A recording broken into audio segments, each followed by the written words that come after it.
Question aussi sur ces accusations de corruption au cœur du Parlement européen. José Bové nous a appelé sur France Inter. Bonjour José Bové, Bonjour. ancien député européen. Vous-même, vous vouliez témoigner sur ce sujet ce matin. Bonjour à vous. Bonjour, merci de prendre mon appel. Écoutez, les choses sont très simples. J'étais rapporteur de la commission du commerce extérieur dans les années 2009-2014. Et à ce moment-là, j'ai été en charge du dossier sur l'accord de libre-échange sur les fruits et légumes avec le Maroc. Et donc, je m'étais opposé en tant que rapporteur à ce projet parce qu'il était nuisible à la fois pour les producteurs marocains, les petits producteurs marocains et les producteurs européens. Pour des tas de raisons, c'est trop long à détailler.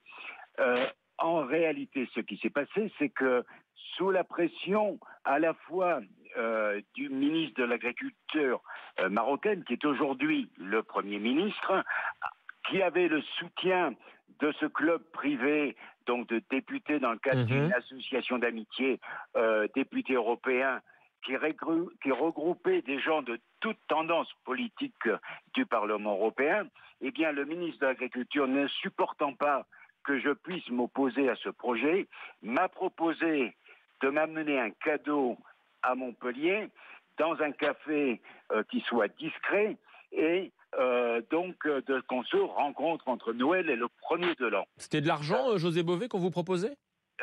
Écoutez, qu'est-ce que vous voulez que ça soit d'autre ? C'était pas une théière pour boire du thé, pour boire du thé. Donc c'est clair que c'était cela. Il m'a demandé une adresse. Cette adresse, je lui ai fournie.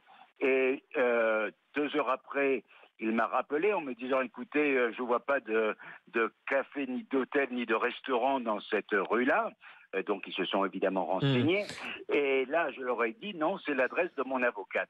Là, ça s'est arrêté là.